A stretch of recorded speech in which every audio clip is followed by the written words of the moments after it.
예, 광복절을 기점으로 그동안 과거사 중심의 한중일 외교전이 실리 외교로 전환되는 분위기입니다. 여기에 박근혜 정부가 외교전 시조를 실리와 유연으로 잡으면서 그야말로 동북아의 주도권을 둘러싼 한중일 치열한 싸움이 시작이 됐습니다. 외교 전쟁의 복잡한 고차 방정식, 전옥현 서울대 국제대학원 초빙 교수와 함께 자세히 이야기 나눠보도록 하겠습니다. 안녕하십니까? 네, 안녕하십니까? 자, 이 한중일 외교를 하기에는 저희들이 가장 크게 골칫거리를 앓고 있는 북한 문제를 이야기하지 않을 수 없습니다. 지금 이제 지난번에 지뢰 도발 이후에 저희들이 이제 대북 방송을 통해서 심지어를 전개하고 있는 상황 아니겠습니까? 북한이 거기에 맞대응을 했어요. 북한도 이제 대남 방송을 재개했는데 아무래도 성능이 좀 떨어진가 봅니다. 이게 우리 방송을 좀 방해할 목적인 것 같은데 북한의 대응은 어떻게 보십니까, 일단? 이제 북한이 우리가 이제 대북 확성기 방송을 재개하니까 바로 나온 게 조준 타격하겠다고 그랬어요. 근데 실제적으로 북한이 조준 타격할 수가 없습니다. 현재 이 분위기를 볼 때. 조준 타격하면 바로 응징이 들어가기 때문에 이러면은 그 조준 타격을 건의한 군 지휘부는 김정은이의 공포 정치에 아마 제1번 타자 대상이 될 것이다. 그래도 가만히 있어도 또 제거되지 않습니까? 그래서 김정은이한테 충성을 보여줘야 되는데 보여줄 수 있는 최소한의 카드가 맞대응. 경고 방송을 하니까 북한도 대남 방송하겠다 이런 얘기인데 북한 대남 방송은 지금 말씀하신 대로 확성기 성능 누리하고 비교가 될 뿐 아니라 내용 자체도 우리 국민이 그거 들으면 비웃죠. 웃음만 나지 누가 듣겠습니까? 현재는 우리 군인들도 마찬가지고 전혀 효과가 없다. 그래서 그냥 그 김정은한테 보여주기식 차원에서 이건 나온 것이다.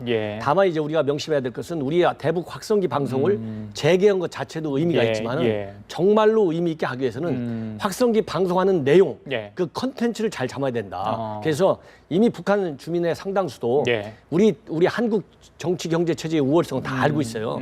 대신에 김정은 체제의 잘못된 점, 얼마나 잔인한 이 포악한 정권인지 김정은이는 왜 빨리 권좌에서 내려와야만 되는 건지 그래야만이 김정은 밑에서 우리 주민과 이런 그 북한 주민들이 정말 제대로 된 삶을 살 수 있다. 이런 그 장기적인 희망의 그 빛을 담는 내용으로 철저하게 잘 정리해서 대대적으로 방송을 해야 되겠다. 그래야 실리를 추구하지 괜히 어설프게 방송했다는 걸로 국민들에게 만족을 주는 이 수준에서 끝나면 괜히 남북관계의 갈등만 유발시키고 실질적인 북한 주민의 삶의 개선과 김정은의 포악을 종지시키는 전혀 기하지 못한다. 이런 걸 군 당국에서 명심해야 되겠다 이런 말씀을 드리고 싶습니다. 그래요. 자, 지뢰 도발 사건 이후에 긴장이 좀 고조되고 있는 분위기인데 민간 단체는 대북 전단도 뿌렸고요. 우리 군은 이제 확성기 방송 외에도 다양한 지금 방안을 지금 모색하고 있다 이렇게 지금 알려지고 있는데 그렇다 보니까 DMZ 긴장이 굉장히 고조된 상황입니다. 그렇다 보니까 대북 억제력을 좀 더 강화해야 되는 거 아니냐, 좀 더 강력한 대북 메시지를 날려야 되는 거 아니냐 이런 여론이 있습니다. 거기에 대해서는 어떻게 보십니까? 지금 이제 우리가 종합적으로 볼 때 대북 억제력 하면 군사 장비를 얼마나 최첨단 이 서방의 무기를 들여와서 이 북한의 여러 이 공격 능력을 말하자면 무산시키느냐 이런 데 집중돼 있어요. 그러나 이 한반도에서의 전면전 가능성은 극히 희박합니다. 여러 가지 이유로. 중요한 것은 이번 지뢰 도발 같은 조그만 국소형 이런 도발에 얼마나 효율적으로 대응을 해서 북한이 도발하지 않지 않느냐. 여기가 굉장히 중요하다고 봐요. 그리고 이번 사건을 비롯한 여러 최근 몇 년간의 천안함 도발, 연평도 도발 이런 일련의 사건 또 최근에 무인기 사건 이런 데서 보면 어떤 준비가 가장 우리가 약하냐면 현장에서 상황이 터질 때 그 상황 처리 말하자면 이 국방부 본부와 청와대에 보고하는 보고 능력과 채널 그다음에 그 보고를 접수한 국방부와 청와대에서 어떻게 처리하는 정보 처리 능력 이런 데 지나치게 시간이 많이 걸린다. 이번 같은 경우만 해도 이번 사건이 발생해서 대통령, 국군 통수권자인 대통령이 보고되는데 2시간 반 정도가 걸린 걸로 나와 있지 않습니까? 이거는 있을 수가 없다. 저도 청와대 근무해봤지만요. 이건 문제가 생기는 이유는 바로 현장에서의 상황과 최종 보고 이 채널 그 시간을 최소한도 1시간 이내로 줄여야 된다. 이런 이제 문제가 있고요. 두 번째 개선할 점은 억지력을 증강시키기 위해서 이거는 어떻게 보면 인식의 문제입니다. 예를 들어서 지뢰 두 발이다. 지뢰라는 거를 지나치게 굉장히 폄하해서 봤다는 측면. 그다음에 부상당한 정도가 생명을 잃은 게 아니라 다리가 좀 절단됐다. 이 정도. 이렇게만 보다 보니까 인식이 굉장히 중하지 않았다. 가볍게 봤다 이겁니다. 일단 DMZ 선상에서 지뢰가 폭발했으면 당연히 북한 소행일이라고 일단 의심을 하고 분석을 해야죠. 나중에 자연유실이라 하더라도 그런 문제의식을 갖고 봤으면 이렇게 상황이 2시간 반 넘게 처리가 됐겠느냐. 예, 예. 그리고 대통령께서도 기자회견에서도 얘기했지만 연초에 꼭 대면보고가 절제된 건 아닙니다. 이번에도 보면 왜 대면보고를 했냐 안 했냐가 문제가 되는데 대면보고 하면 더 좋지만은 대면보다 더 중요한 것은 전화보고, 요즘은 전화보고가 비화전화까지 다 있습니다. 그러면 이 정도 상황이면 국방장관이 현실적으로 대통령한테 대면보고 전화보기는 현실적으로 굉장히 어렵습니다. 예. 그럼 청와대 NSC 실장이 아니면 안보실장은 항상 대통령을 모시고 일하지 않습니까? 그렇죠. 그럼 전화로 보고라도 즉시 30분 이내에 해야죠. 이런 거가 개선되지 않는 예. 큰 틀에서의 대북 억지력은 전면전에 대비한 억지력 아무리 강조해야 뭡니까? 이렇게 우리 군인들이 다치고 예. 우리 국민들이 분노하게 만드는데 이런 식의 대북 억지를 갖고는 안 되겠다. 이런 생각이 듭니다. 우리 안의 문제, 우리 시스템의 문제도 점검할 필요가 있다. 이런 말씀이신 것 같습니다. 자, 우리 정부 같은 경우는 이제 북한에 대해 메시지 이번에 박근혜 대통령도 8.15 광복절 경축사에서 북한에 대해서 메시지를 알렸는데 규탄을 하면서도 사실은 또 그 유화적인 제스처 있지 않습니까? 이산가족 명단 뭐 교환 문제까지도 꺼내면서 대화의 여지는 일단 남겼습니다. 투트랙 전략이라도 이렇게 이야기가 되고 있는데 5.24 조치 해제 문제까지 이야기가 나옵니다. 그런데 앞으로 남북 관계 이게 해결될 기미는 보이지 않는다. 그렇다면 우리 자력으로 되지 않는다면 정말 타국의 힘을 빌려야 되는 것 아닌가. 물론 육자회담은 지금 거의 뭐 답보 상태 유명무실한 상황입니다만은 이 앞으로 문제, 남북 문제는 어떻게 좀 풀어야 된다고 보세요? 참 이제 굉장히 참 어려운 질문인데요. 예. 뭐 이렇게 간단하게 말씀드리면 예. 현재 남북 문제는 순수한 민족 내부의 문제인가 동시에 국제 문제적인 이중적 성격을 가지고 있습니다. 그러면 지금 최근에 어떤 국제 정세의 흐름으로 볼 때는 예. 국제적인 성격이 오히려 더 강해요. 내부적인 성격보다. 예. 그래서 이 북한과 직접적으로 이해관계를 가지고 있는 또 직접적인 영향력을 가장 강하게 행사할 수 있는 나라는 중국과 미국이다. 예. 그래서 한미 외교 또 한중 외교 예. 이 틀을 예. 굉장히 적극적으로 가동시켜서 북한에 대한 설득보다는 예. 이럴 때는 압박을 중심으로 설득을 해야지 예. 설득을 위한 설득을 해서는 북한이 얕잡아 본다. 예. 이번에 우리가 대통령께서 예. 대화와 압박이라는 두 가지 전략을 동시에 구사하면서 예. 이산가족도 하자. 예. 무슨 뭐 자연, 문화 이런 언어, 체육 이런 교류도 하자 이렇게 했는데 예. 이런 지하에 거절했지 않습니까? 바로 이 얘기는 뭐냐? 북한이 내부적으로 대화할 준비가 돼 있지 않은 측면도 있지만은 예. 우리가 지나치게 대화에 연연하는 모양으로 이미 북한한테 각인이 되어 있다. 예. 그렇기 때문에 제가 항상 압박을 위한 압박이 아니라 설득을 위한 압박을 강조해야 된다. 예. 이 압박의 주체는 내부 문제의 성격보다 국제 문제의 성격이 더 강하기 때문에 예. 미국과 특히 중국 이 다른 또 이 영향력 있는 최소한도 북한의 상주 공간을 유지하고 있는 서방 예. 선진국가들과의 공조하에 강력한 대북 압박을 통해서 설득하지 않고 예. 정말 대화를 하자고 설득을 하면 예. 설득을 하면 설득이 이루지 않고 이런 지뢰 도발로 얻어맞을 수밖에 없다. 예. 이런 거를 정부가 명심해서 적절하게 힘의 우위를 구사할 줄 알아야 된다. 이런 생각이 듭니다. 알겠습니다. 자, 미국은 아시아 균형 정책을 계속 고수를 하고 있고요. 자, 한국은 사실 중국과 일본의 눈치를 보지 않은 상황이 아니라고 저희들이 말할 수 없는 그런 상황인데 미중일 어느 나라도 이 한국을 우회해서 어떤 동북아 전략을 짤 수 없는 상황 아니겠습니까? 굉장히 전략적으로 가치가 더 높아가고 있는 상황 아니겠습니까? 그렇다 보니까 우리 외교가 앞으로 나아가야 할 방향의 어떤 과제는 더 크다고 보는데 일단 한일 문제와 관련해서 이번 아베 담화를 보면서 한일 관계 이제는 영원히 돌이킬 수 없는 관계로 가는 것 아닌가. 심지어 아베 총리가 2018년까지 계속 총리를 하겠다, 할 가능성이 있다 이런 이야기가 나온다면 절대 풀릴 수 없는 문제 아니겠습니까? 어떻게 보십니까? 제가 보기에는 뭐 앵커분께서 아주 예. 잘 지적하셨는데요. 아베는 이제 뭐 4달 중에 4달 20일경에 다시 총재에 선출된 게 확실하지 않습니까? 100% 확실한데 이렇다고 본다면 총재 임기에 따라서 3년간 자동 임기가 연장돼요. 2018년까지. 굉장히 장기 집권하는 것이죠. 그러면 지금 아베가 가장 중시하는 게 뭐냐? 전후 정산을 하는 겁니다. 아베식 정산을 하는 거예요. 아베가 한 얘기 중에 저는 가장 귀중한 얘기가 뭐 식민지 지배 사죄 속성, 사죄 반성하는 과거 정부의 그런 담화를 이어나가야 되겠다. 앞으로도 그렇게 할 것이다. 이게 중요한 게 아니고 이런 사과를 일본의 미래 세대들이 짊어지지 하지 않겠다. 이 얘기를 더 우리가 무겁게 받아들여야 됩니다. 이 얘기는 바로 뭐냐?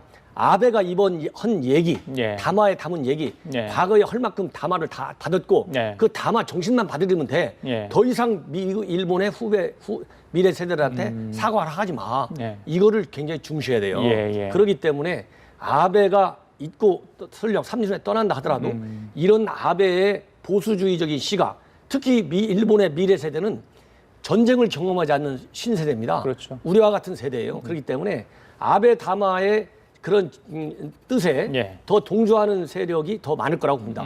현재도 일본 여론조사를 보면 한 55% 정도가 더 이상 사과가 필요 없다는 게 일본 내 여론입니다. 예. 그래서 이런 장기적인 일본의 그런 대외 정책의 향방, 예. 또 일본 미래 세대의 어떤 정신적인 향방을 염두에 두고 예. 우리도 한일 관계 개선을 해야 되겠다. 그런 뜻에서 우리 대통령께서 예. 어떤 미래에 중시하는 예. 이런 유연한 전략으로 선회한 것은 불가피한 측면이 있다. 예. 이게 바로 국제 정치에서 힘의 한계를 느끼는 것이고 예. 또 현실적인 대응으로 선회할 수밖에 없는 국제 정치에 녹록하지 않은 이 안타까운 현상인 겁니다. 예. 특히 한일 관계에 있어서. 예. 그래서 이제 이 외교 정책 결정을 하는 안보 정책을 결정하는 사람들은 예. 이 항상 전략을 구상할 적에는 당면적으로도 시급하지만은 중장기적인 안목에서 해야 되겠다. 예. 우리 대일 외교가 처음에 현 정부가 집권했을 때부터 이런 아베의 속성을 지나치게 경시한 거 아니냐. 이런 반성도 할 필요가 예, 있다. 알겠습니다. 그래서 지금 더 늦지 않게 이런 미래 방점에 맞는 이런 정부의 방침을 예. 우리 대통령이 일단 박진 이상은 예. 거기에 맞는 새로운 외교 전략을 빨리 짜야 되겠다 이런 생각이 듭니다. 자, 이런 와중에 이제 9월 3일 중국의 전승절 기념일이 잡혀 있는데 박근혜 대통령이 아마 참석할 가능성이 높은 것으로 알려지고 있습니다. 청와대가 이번 주 말 정도에 참석 여부를 정확히 이제 발표를 할 것으로 지금 보여지는데, 자, 그렇다면 그때 이제 아베 총리까지 간다면 한중일 정상회담이 자연스럽게 성사가 될 것 아니겠습니까? 자, 그때 뭐 외교적인 현안들이 좀 풀릴 수 있다고 보세요? 제가 보기에는 이번에 이제 한중일 정상회담이 예. 이번에 이제 우리 대통령의 전승절 행사 간 걸 계기로 해서 우리 대통령께서 적극적인 이니셔티브를 쥐고 이런 그 죽어 있는 한중일 정상회담을 살려내는 것 그 자체가 상당한 평가를 받을 것이다. 그러나 현재 아베의 생각으로 보면 한중일 정상회담이 개최된다 하더라도 한중일 정상회담에서 삼국이 공동으로 추구하는 목표가 과연 제대로 추진될 수 있을 것이냐. 이건 또 별도의 숙제로 남게 돼 있다. 그렇기 때문에 우리 대통령께서는 한중일 정상회담 개최 이후 일단 제가 보기에는 이번 연말까지는 어떠한 환경에서도 개최는 된다고 봅니다. 개최된 이후에 한반도 동북아의 여러 가지 이 정세를 관리해 나갈 것이냐 어떻게 그런데 이니시티브를 어떤 사안에서 줄 것이냐 이런 거에 대해서 지금부터 꼼꼼하게 챙겨 나가가지고 그때 가서 뭐 유연한 전략이다 실리에 맞는 전략이다 이런 얘기를 하지 말고 지금부터 짜임새게 짜서 우리 국민들도 설득하고 국제사회도 이해를 촉구해서 우리 대통령이 가지고 있는 국제적인 여성 지도자로서의 리더십을 좀 더 키울 수 있는 좋은 계기로 삼아야 되는 거 아니냐 이런 생각이 듭니다. 박근혜 대통령이 10월 16일 이제 미국을 방문할 예정인데 그 전에 이제 중국을 가기 위해서 10월 16일 방미를 잡은 거 아니냐 이런 이야기가 나옵니다. 이 한중 관계, 한미 관계 그 가운데 이제 중국과 미국 사이에서 굉장히 저희들이 어려운 입장 아닌가 사실 그런 이야기도 지금 나오던데 그 부분은 어떻게 보십니까? 그래서 이제 전반적으로 보면요. 이게 한국과 중국, 일본 뭐 이렇게 각각의 관계를 이렇게 나눠서 보면 너무 복잡해요. 이제 큰 틀에서 봐야 되거든요. 현 정부가 왜 그러냐면은 시기적으로 우리 정부의 외교적인 능력, 현 정부의 외교 능력을 2년 반 동안 시험해봤어요. 어디가 잘 먹히고 어디가 안 먹히는지, 우리 힘을 누가 믿어주고 우리 힘을 누가 안 믿었는지 다 알아요 이제. 이 힘을 구사한 이 그림은 어디서 나왔느냐? 한반도 신뢰 프로세스, 그다음에 유라시아 이니셔티브, 그다음에 동북아 평화협력 구상 이 세 개가 현 정부의 외교의 큰 준거의 틀이다. 이걸 2년 반 동안 써왔습니다. 제가 보기에는 반 작동되고 반 작동 안 됐어요. 이런 거를 냉철하게 관계기관에서 이제 중간 평가를 해라. 그래서 이 중간 평가를 해가지고 우리 국력의 유리한 부분이 어떤 유리한 면이고 불리한 면이 어느 면이 불리한지를 다시 한번 재편성을 해서 남은 2년 반 동안 우리의 외교 능력을 유감없이 발휘할 수 있게 판을 짜야 된다. 그래야 우리가 중국과의 관계든 미국과의 관계든 일본과의 관계든 우리가 가지고 있는 능력을 아무 말하자면 아낌없이 한번 속 시원하게 국민들한테 보여줬다는 평가를 받지 지나치게 지금 큰 문제 중에 하나는 이러한 중요한 외교 구상이 하나의 안으로 다 별도의 방에 갇혀 있다. 한 지붕 밑에 있으면 한 지붕 아래에서 다 섞여져서 더군다나 지금은 창조 경제가 뭡니까? 융합하자는 거 아니겠어요? 지금 융합의 시대입니다. 그러면 이런 외교 구상 세계도 하나로 융합돼야 된다. 아니 국가 안보실 있지 않습니까? 그래서 NSC가 있고 외교안보 수석실이 있고 이런 데서 집대성에서 녹여가지고 하나의 큰 박근혜 독트린처럼 이제라도 만들어가지고 예. 제대로 된 외교력을 좀 발휘해라. 그렇지 않으면 샌드위치 신세를 벗어나기 어렵다. 또 대중 경사다. 예. 또 중국과 일본에서 따돌림 받았다. 예. 소외시키려고 그런다. 이런 얘기가 덜 나온다. 예, 외교는 실리라고 그러는데 한쪽으로 기울기도 참 어렵지만 또 균형 잡기도 굉장히 어려운 굉장히 것 같아요. 어렵습니다. 예컨대 이번에 우리가 중국 가는 것도 이렇게 참 어려운 것이 제가 보기에는 지난 얘기지만 메르스 사태가 엄중함에도 불구하고 한미 정상 외교를 예정대로 했으면 이렇게 중국 가기가 이렇게 복잡하지 않습니다. 정상 간에 만나서 내가 이거 갈 텐데 이해해 주시오 하는 거하고 외교 채널을 통해서 막 하는 거하고 농도가 달라요. 예. 그래서 지나간 얘기지만 그런 게 아쉽다. 그러나 어쨌든 간에 중국을 가면 예. 간 데 따른 이 긍정적인 면도 있고 예, 불리한 예, 점도 예, 있습니다. 예. 지금 까놓고 얘기한다면 미국은 가지 않기를 알아서 가지 않기를 바라는 거 아니겠습니까? 예. 오직 답답해 미국이 배팅하려면 제대로 잘해라. 예. 당신들 중국에 배팅하지 마. 이렇게 대놓고 서울에서 얘기하겠어요. 그러게요. 나중에 정정을 했습니다마는 정정하기 전이 진심인 겁니다. 예. 진심 국민들한테 공개했는데 생각하기에 아니거든요. 예. 이상해. 그러니까 내 본심 아니다. 다시 해석하는 겁니다. 예. 이게 실수가 외교가에서 그 정도 고인사가 실수할 수 없습니다. 더군다나 네. 미국이라는 나라가. 그렇기 때문에 어쨌든 중국을 가게 되면 지금 미국 입장에서는 속으로 너희들이 우리 입장 잘 알지 않느냐. 알아서 해. 알아서 해라는 가지 말았으면 좋겠어. 오바마가 안 가는 거 아닙니까? 서방 선진국들이 대부분 안 가요.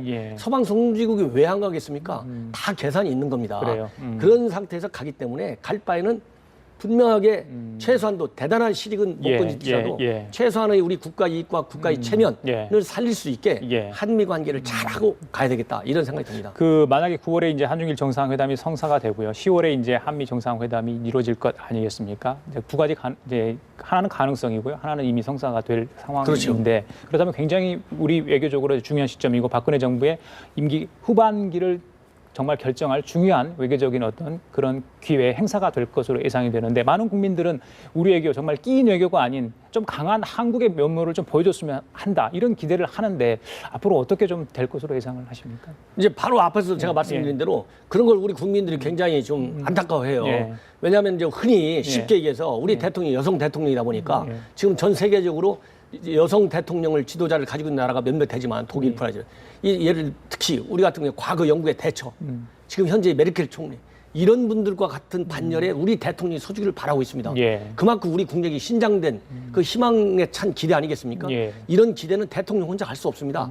다양한 정부 내 외교 안보 기구들이 정말 최선의 안을 만들어서 대통령의 승인을 받아갖고 대통령은 실행하는 그 최고 정상 아닙니까? 그렇죠. 이런 그 다양한 외교 전략을 내야 되겠다. 앞에서 얘기한 대로 지나치게 원칙에 얽매여가지고 아까 말씀드린 세 개의 안에 하나하나만 추구하다 보니까 이게 각자 논다. 그러니까 잘못하면 끼인 위치에 놓이게 되는 겁니다. 그래서 아까 말씀드린 대로 우리의 국력, 지금의 국력은 과거 이명박 정부가 출범하던 5년 전과 또 달라요. 이명박 MB 정부가 한국을 과거에 정부서부터 이어나온 하나씩 하나 쌓아온 국력을 국제사회에 더 넓히는 지평력을 넓히는 데 기여했으면 현 정부도 또 해야 됩니다. 다음 정부는 또 해야 되고 그래야 우리가 예를 들어서 G20에 맞는 세계 13위 경제권, 세계 8위의 무역권에 맞는 국제적인 정치적 영향력을 행사할 수 있어요. 그래서 이런 걸 할 때 정부 외교안보 기관들이 정말 브레인스토밍, 소통을 강화해야 되겠다. 요즘도 엇박자를 넣어가지고 얼마나 국민들을 실망시켰습니까? 그래서 이 소통의 이 채널을 굉장히 강화시키고 그 다음에는 우리 국민 여론을 등에 업는 노력이 굉장히 지금 약하다. 제일 중요하겠죠. 지금은 우리 국력이 커졌기 때문에 국민이 외교안보 정책에서 어떤 뜻을 가지느냐에 따라서 굉장히 상대국에 미치는 외교적인 압박이 큽니다. 지금 미국 같은 경우 제가 보기에는 우리 대한민국의 국민의 정서를 굉장히 중요시하게 여기고 있습니다. 그래서 이런 국민의 여론도 잘 이 외교적인 전략 못 찾기 중요하기 때문에 외교를 하는데 활용할 수 있게 다양한 그런 이 전략을 짜는 것이 시급하다. 이런 말씀을 드리고 싶습니다. 알겠습니다. 자, 다양한 얘기를 해주셨습니다. 지금까지 전옥현 서울대 국제대학원 초빙 교수와 함께 얘기 나눠봤습니다. 말씀 잘 들었습니다.